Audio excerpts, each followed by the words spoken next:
Hello and welcome into the latest edition of Extra Time. If you didn't know, Herculez Gomez is back here in the with us.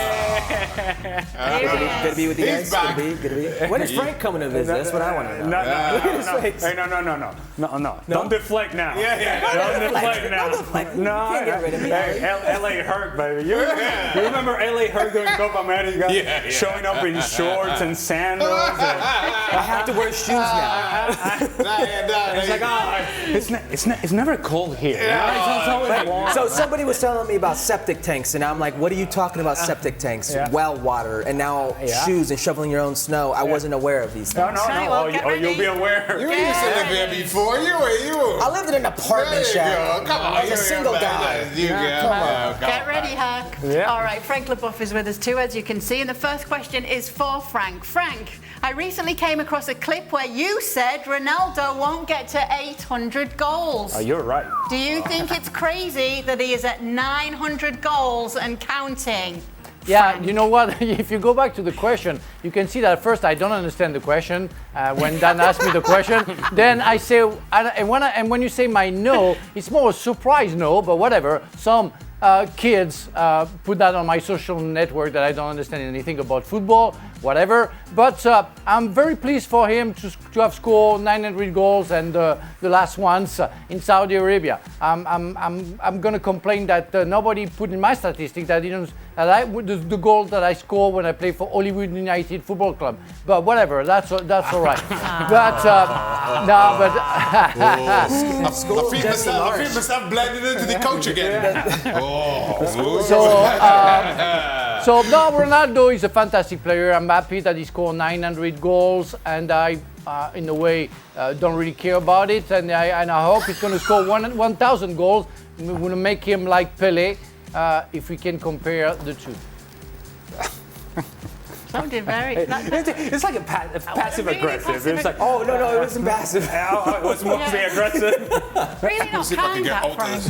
See if Yeah, I I'd say can that. get out of the entire shot. For the panel, it seems like everyone has an opinion on whether Cristiano Ronaldo still belongs on the Portugal team, except the ones that matter the most, the Portuguese.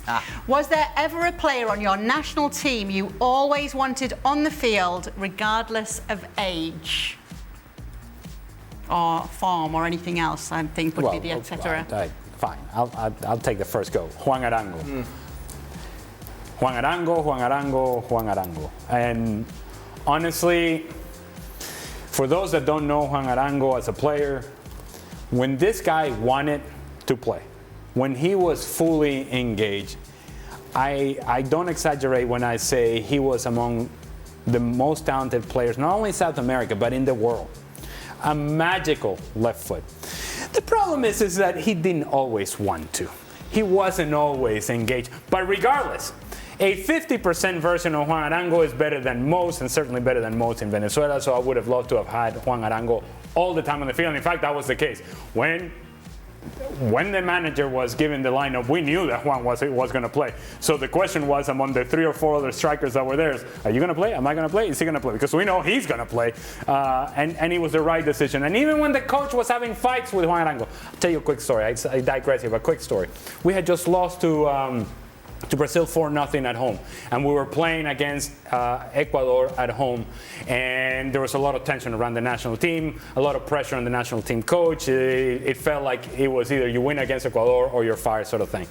Juan Arango was complaining about the transportation from one place in Venezuela to the other because the plane wasn't on time and the bus wasn't on time, and it was a longer trip than it needed to be, and he was asking for a higher standard of transportation. The coach went crazy on Juan Arango on a meeting. And I mean, he's telling him, look, if you don't like it here, if you're not comfortable here, get out, leave.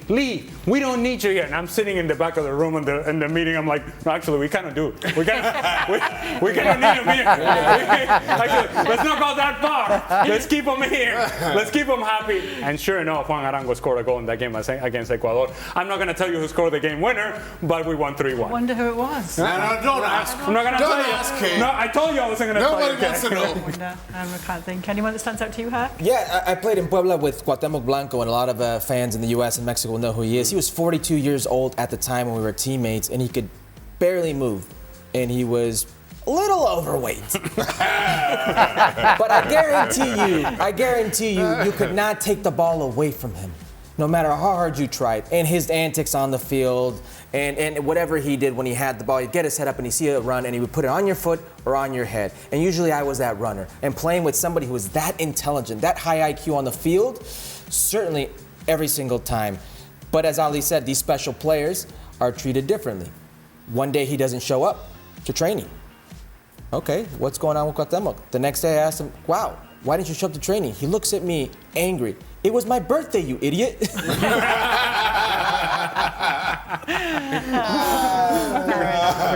Shaka? The only name that comes to mind is Russell Latterby, for a couple of reasons. I first played in the national team at 10 years old with Russell. One of the other reasons, Russell was a few months older than me, so it was good to have somebody on the squad who was older than me. That didn't come around too often, so it was good to be the young whippersnapper in at least one conversation. Russell, while Dwight is without question, Dwight Yorke is without question the most accomplished player Trinidad and Tobago has ever produced, there is serious discussion that Russell was every bit as talented. Russell was an incredible football player. I think the issue came, again, because of our ages, certainly in 2006, that you had to have players around Russell who could do his running. But at that level, I'm not sure that we had those players to fully support Russell in the way that would have been needed. That being said, while I totally understood Leo Bernacca's going to the 2006 World Cup, I totally understood Leo Bernacca not starting Russell against Sweden and then against England. Russell came off the bench in the Paraguay game for the last half hour, and without question, he was the best player on the park. Without question, he was the best player in the park. So while I kind of understood Bernacca's decision not to use him, all of a sudden Russell turns up and puts on this performance that you start thinking, hold on a minute, Leo, why can you do this? Why didn't you involve Russell before? And that all of a sudden became a conversation kind of going on further on. So I would have loved to have more time at that stage. And then also, I didn't play in the Paraguay game. So just kind of going back to... It's a bad decision. Going back, well, we were all but out at this point. But just kind of going back, for sentimental reasons, I played in my first national team at 10 years old with Russell. It would have been great for my final game at the national level to have Russell and Dwight on the park as they did 27 years earlier. Wow. Nice. Oh. Frank?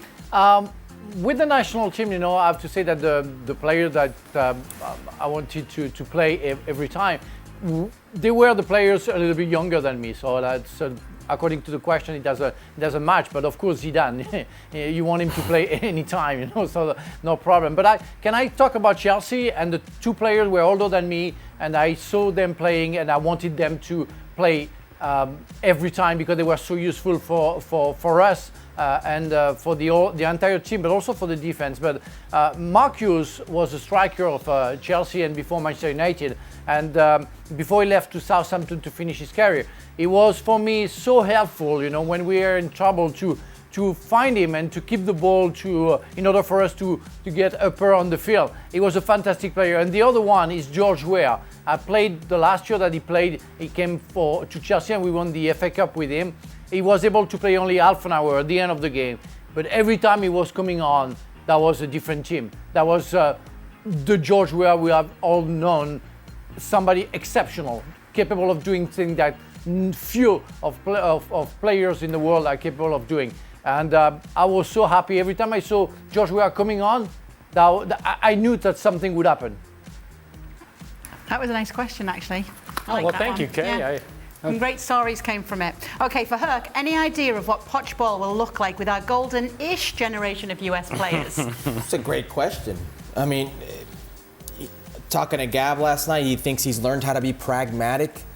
I think if you want to be successful with this national team at the world stage, you need to be pragmatic. I don't think you would attack teams or press teams in the way that maybe Pochettino would have liked to in the past. You're going to have to adjust a little bit. That said, you have to rely on the strengths of this team, how aggressive they can be in transition, discipline on the field, and pick your moments, because when you play against the world's elite, you're not going to have the ball. So hopefully he plays that way.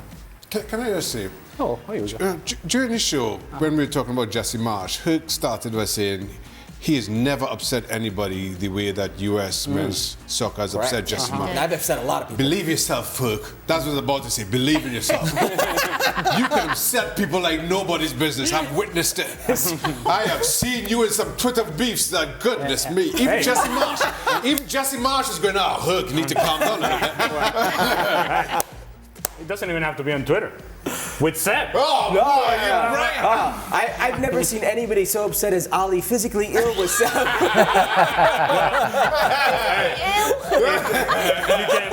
I can neither confirm nor deny that I offered up my wife and my kid to go and babysit for Kay last weekend. And a byproduct of that, just a happy coincidence was that I would avoid working with Seb. Y'all got to believe in yourself some more. Oh, man. All right, for Frank, yesterday the Scots and Jules were saying how it takes a lot of mental strength to move to a new country and new environment for football. How is it so easy for you to not feel homesick? I've always been curious in my life about other cultures and other countries, and how to enjoy the where you can settle down. And when I came to England, it was my first time coming to England, and I wanted to understand the English, which is quite hard, especially when you're French. Understand the way they were thinking, the way they were talking, and so I was watching movies and I was trying to learn the English ASAP. And it's never been a problem, because I think football is international first. I came for that. I came to London for that. Like I went to Qatar after. It was just for me to listen to the people and exchange, because you know that I like talking, and also knowing people better. And it's how it became so comfortable for me to adapt to Chelsea. And no problem whatsoever. Like any club that I went to in France or abroad. It's never been a problem, because if you're curious, if you open your mind, it's gonna be good. Yeah. He went to Qatar for curiosity. Yeah, I'm sure the money helps as well. I never said that. I never said that. Stephen Bergwijn might have something to say about that. With it being international break, stop, bench, drop players. Start, bench, or drop players who never won an international trophy. Socrates, Raul, Maldini. Socrates never won an international trophy? No. No, because '82 they ended up losing against Italy semi-final, and in '86 they didn't play. They didn't win the World Cup. It was Argentina. So I don't think I don't know in they won. They lost to the mighty France. In yeah, penalty true, kicks. true. Michel true. Platini missed. On penalties against Fernandez scored the last one. I saw the list there, by the way. Yeah. Maldini never won an international trophy? You didn't win the Euros? Me, I put. Maldini never won it? I go Socrates because that guy was for me everything. What he represents as a player, as a personality, what he created with his club, where he went to democracy against his own country, so that was strong, and I love the way he was playing football. Socrates, Maldini, because Maldini was a legend on the side, either centre back, and some guy on top of it. So I have to go to Maldini, and I'm sorry for Raul, but I played against him. Well, he's still in my pocket with Ronaldo on the other side.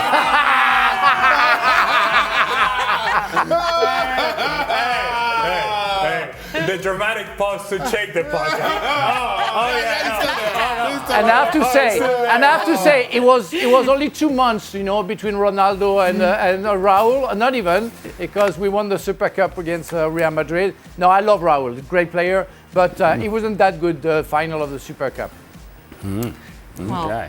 not when he's up against old Frank By the Leboeuf. way, we were talking about the quarterfinals of the we were talking about the quarterfinals of the '86 World Cup, where France beat Brazil in penalties. Socrates missed a penalty. Yeah. In that penalty kick shootout.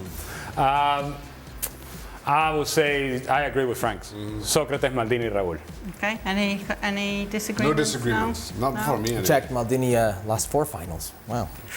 Okay. All right, bringing it up. Okay. I hope he's not Why are you watching. picking another That's not fight? nice. No, you're picking a fight with Maldini. Why He didn't do anything. I'm telling why you Shaka hate Hislop's Maldini? credit card debt that he was right. Yeah, but nobody do you have mentioned that? Maldini's 4 finals. He's Paulo just chilling, and then you. Why do you 4 hate finals. Maldini? He's This guy- picking fights everywhere. No, you've got to That's just LA Herc. LA changed you, Herc. Yeah. You're gonna have to change back. It can do that. It can do that. Shaka, all the talk of Mo Salah and how they try and keep him and his wages seems like as influential as Gerrard when he was there. You know, Gerrard was there, was no fussing about to try and keep him or break wage structures for him. Seems like as influential as Gerrard was there. There's no fussing about to try and keep him or break wage structures for him. She made it very clear with her reading, Shaq. Yeah. I understood everything. Their question? I know there's a question mark at the end of it, but what's the question? What's the question? Should they break wage structures for him? So what's that got to do with Gerrard? Like they did for Gerrard, I assume. No, that's not. That's a They broke crazy the wage question. structure for they broke it for Salah. I think they Last time how we- they What's the question? do they treat Salah the same way they treated Gerrard? Let's All head the to talk French of French Mo Salah and translate for us. how they tried to keep him and his wages, it seems like as influential as Gerrard was, there was no fussing. Come on, about NASA Shaq. to try and keep him or break wage structures for him. Question mark. Next question. Next question. What's the question? What's the question, Thanks, Daza? Shaka. Thank you. What? Yeah. No, wait. By the way, they did break their salary structure for Mo Salah. Yeah. It's 2 sentences. There's no question in there. There's just just because you stick a question mark on the end of your Doesn't tweet, make it a question. don't make it a question.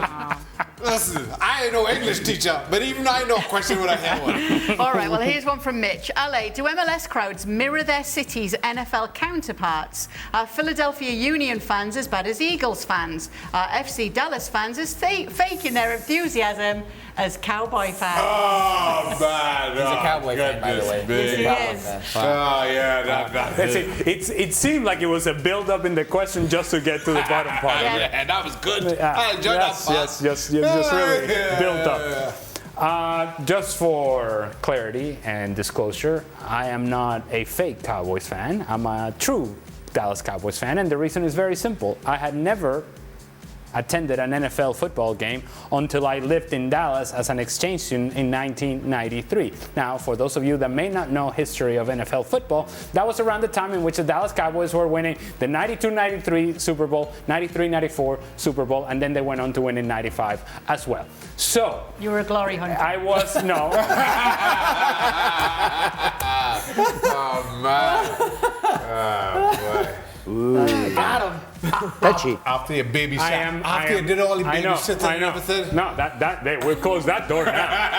Now she's in the same world as Gab Marcotti. Getting the same sort of treatment. It doesn't take much, but that's it. It's over. Look, so I'm living in Dallas. I'm going to school in Dallas. The Dallas Cowboys are winning. It's Emmitt Smith. It's Troy Aikman. It's Michael Irvin. Deion Sanders later on. I mean, it's... You know, look, I was old Cowboys all the time, and since then, haven't won anything of anything. So, and every year, and this is the worst part about being a Cowboys fan, every year, and our shows here on ESPN do this, they build up the Cowboys because it's a big brand, right? And it brings attention. And, oh, this is the season. Here we go. Dak Prescott. All right. Trust me when I tell you it's not the season. He'll be getting to the playoff, one and done, and that's it. Come on now, they give all that money to CD Lamb for This one feels and like it's done. become a therapy session for his Cowboys fans. No, I'm just telling He you. didn't answer the question. No, though. I know. It just seems hurt. I'm a Cowboys guys. fan who's far more passionate than the FC Dallas fans. Because, by the way, in order to call yourself an FC Dallas fan, you actually have to show up to the stadium and go watch that team play, which doesn't happen regularly. There you go. Frank? Well, hold on, is that- I'm sorry, guys, because I have a question since we're not talking about soccer anymore. I have a question about baseball. I had the chance to watch 42, the magnificent baseball history about Jackie Roosevelt Robinson. And but I have a question. The Brooklyn Dodgers in '47, are they the Dodgers that we see in Los Angeles now? Are they the same team? Yes. Oh, that doesn't make any sense. I would never understand this country. I mean, how can you move so far? You know, I don't get it. I don't get it. Wait till he finds out the Lakers aren't actually from Los Angeles. They're from Minnesota. Don't start that. All right. Thank you. So MLS crowds, Philadelphia Union, Eagles Oh fans? no, I'm done with you, Kay. And Shaka, backwards. I've seen that similar. The only crowd that I've seen that similar in terms of who they are for one fan base and the other sport is the Seattle Sounders to the Seattle Seahawks. It's the only one that I think it's comparable because I think Philly Union fans are actually quite nice. I don't think the same of Philly Eagle fans. All right, we better go. I've got some bridges to build, so we'll see you tomorrow here at Extra Time. You're like Jesse Marsh to me.